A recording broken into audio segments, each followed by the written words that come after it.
cerita hantu sambil make up. Nak dijadikan cerita, rumah tu kita orang duduk tepi jalan. Tepi jalan sangat-sangat. And rumah tu sampai sekarang masih ada.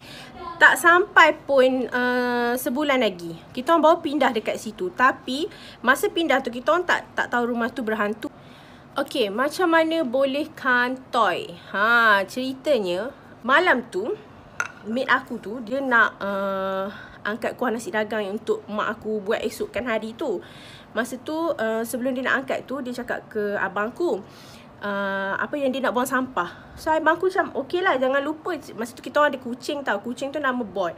Jangan lupa ambil Boy sekali kat luar, abangku cakap. Masa tu dia nak balik tu, dia pun carilah Boy, kucing aku tu. Kebetulan dia pun nampak kucing aku tu, dia peganglah Boy. Lepas tu dia pun lalulah kat tepi tepi longkang tepi rumah aku tu lah. Lepas tu bila dia lalu tu, dia rasa macam something berbulu besar dekat pokok rambutan tu. And so dia nampak lah benda tu dekat tepi rumah. Masa dia lalu tu, dia kata disebabkan dia semangat dia pada kucing tu. Macam kucing aku kebetulan Boy tu, dia tak gerak pun. And mungkin binatang kan dia nampak kan. So dia senyap je atas riba. Dia macam dia tengok kat kucing tu, semangat dengan kucing tu. Dia kata sebab kita orang pelik, dia buang sampah bapak lama. Lupanya dia nak jalan kaki, dia nak angkat kaki dia tu berjam-jam, boleh katakan setengah jam dia nak boleh jalankan. Weh, tak sampai berapa meter je pun jarak dia. Tapi dia kata dekat lebih pada setengah jam dia duduk kat tepi tu. Aku cerita naik bulu rumah aku, weh, tengok. Sangat-sangat berat, weh. Lepas tu dia pun cakap apa tau, dia baca dalam hati dia apa semua. So disebabkan semangat kucing tu juga, and dia lepas sampai ke tepi rumah tu. So kita orang cakap ke dia lamanya pergi. Lepas tu dia cakap buang sampah, dia tak cerita lagi. So sampailah di masa dia nak angkat kuah nasi dagang tu. Masa tu dia tak angkat nasib baik, dia tak angkat lagi. Kadang termandi dengan kuah nasi dagang tu. So masa dia nak angkat tu, dia pengsan. And kita orang macam semua gelepor lah, dia pengsan kot. And kau bayangkan, masa dia pengsan tu, kita orang macam panik gila. Kita orang pun ramai-ramai angkat dia masuk dalam rumah. Masa angkat dia tu masuk dalam rumah, letak atas kerusi. So masa tu mak aku macam kejut dia, Ija bangun Ija, yang kau okey tak? Tanya dia apa semua kan. Lepas tu dia cakap, dia dah macam dalam 5 minit macam tu lah dia pengsan. Lepas tu dia bangun tu, dia cakap okey. Dia kata dia cuma pening sikit je, dia cakap macam tu. Dia cakap elok lagi tau. Lepas tu mak aku pun cakap, lepas tu tiba-tiba dia cakap, boleh tak Ija nak baring dalam bilik? So kita macam tak apa, pergi bangin dulu. So masa dia masuk dalam bilik tu, dia pengsan sekali lagi kau. Dia pengsan sekali lagi, itulah yang mak aku syak. Mak aku tak syak lagi. Masa mak aku pergi kat dia tu, dia dah tak cakap. Tapi mata dia macam mata tajam. Kau tahu mata orang macam kau mata macam ni. Kau, mak aku terus naik belum aku cerita lagi. Lepas tu mak aku cakap, Ija okey tak ni? Dia tak jawab dah. So mak aku kata something wrong somewhere. So mak aku kata kat ayah aku, tak payah bawa pergi hospital, kita panggil ustaz je. So masa nak panggil ustaz tu, kebetulan ustaz tu kata tak boleh datang sebab dia boleh lepas berobat orang. So kita orang pun kena pergi rumah dia. So masa nak pergi rumah dia tu, sepanjang jalan tu, kita orang nak pergi tu, dia macam dia tak boleh cakap tau. Sebab bila kita orang tanya, cakap lah, dia tak boleh cakap. And dia punya kekuatan dia lebih kuat. Maksud aku, kau perempuan tapi kekuatan kau macam 10 orang lelaki. Orang tu nak bawa keluar dia punya tahan, orang tarik dia macam mana pun tak boleh bawa keluar. Lepas tu dah sekali pakcik yang dalam rumah tu yang keluar, and dia duduk depan pintu dia cakap, depan pintu kereta dia cakap, kau nak keluar ke tak nak? Pakcik tu cakap macam tu, terus dia keluar. So masa tu kita orang pun masuklah rumah pakcik tu. Masa masuk rumah pakcik tu tak cakap apa pun. Pakcik tu just baca ayat benda-benda. Lepas tu dia pegang kepala maid aku tu. Terus maid aku tu macam daripada tu dia jatuh balik, dia pengsan balik. So masa tu tiba-tiba dia bangun. Tolong tanya dia kenapa. Lepas tu dia kata, dia cakap dekat pakcik tu, dia kata besar sangat, berbulu, dia cakap. Muka bapak aku dengan mak aku macam besar berbulu. Aku masa tu rasa macam apa benda yang besar, apa benda yang berbulu. Masa tu kita orang tak tahu lagi. So daripada situlah ayah aku dapat tahu. So ayah aku pun buatlah keputusan untuk pindah sebab banyak sangat benda-benda yang terjadi. Kita orang duduk rumah tu tak lama pun, dalam 2 bulan macam tu. So biasa nak pindah tu, ayah aku ceritalah dekat tuan rumah tu. And tuan rumah tu cakap, dia yelah tuan rumah tu kan dia nak cerita kan. So dia terpaksa senyap je lah. Tapi last kali dia cerita juga, dia kata sebelum kita nak pindah tu, adalah anak budak-budak bujang yang belajar ikip kat situ, nak duduk situ. So masa diorang cat-cat rumah tu, tak ada seminggu macam tu lah, diorang minta minta keluar rumah. Diorang nak refund duit sewa rumah. And selepas kejadian tu, ayah aku setiap kali nak pindah rumah, dia sangat-sangatlah cerewet.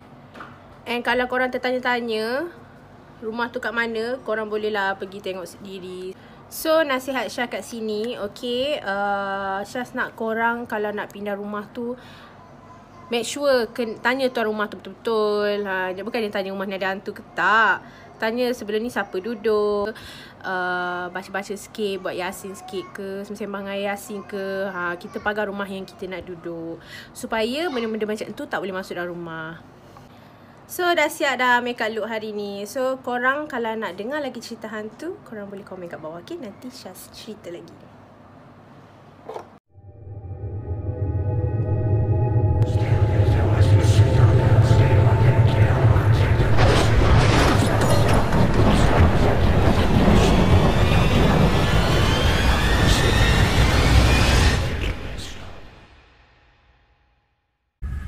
So korang nak dengar cerita pasal hantu lah.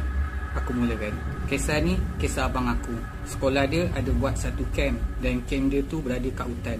Pada suatu hari, waktu malam, member dia dengan abang aku main suluh-suluh kat hutan.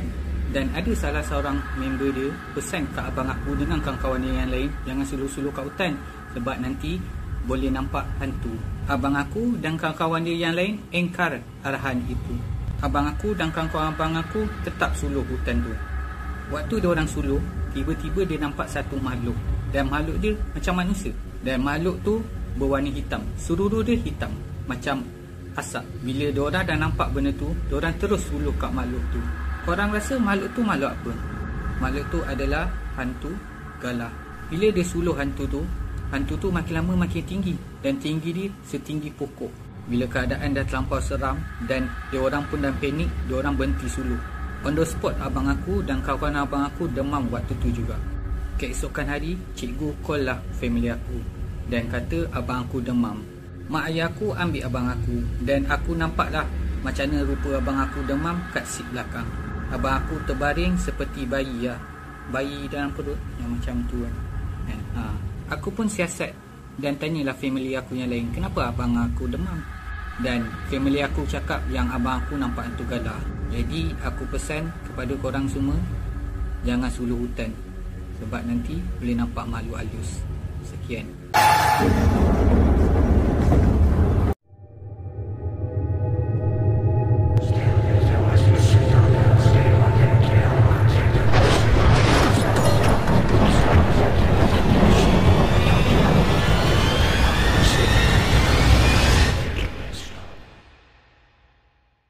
Okay geng, story time. Korang pernah tak dengar cerita pasal hantu kopek? Aku rasa bersalah sebenarnya nak sebut huruf K tu time bulan-bulan puasa macam ni. Tapi takkan aku nak panggil dia hantu payudara.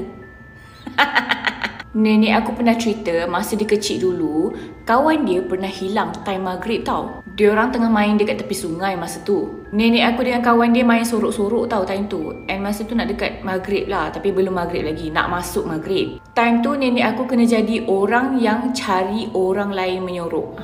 Dia jadi orang yang tengah kira-kira tu 10, 9, 8, 7, macam tu.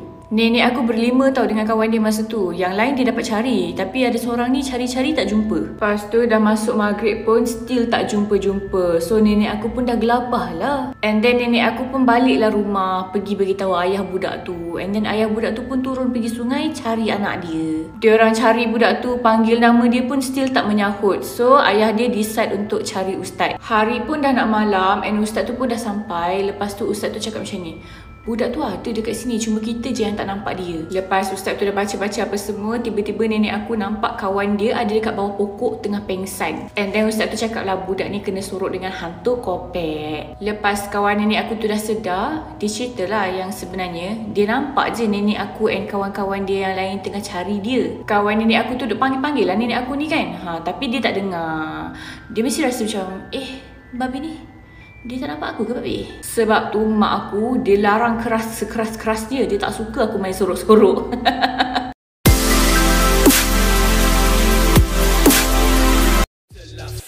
Murder on call with the fight now. 20 years and it seemed like a lifetime.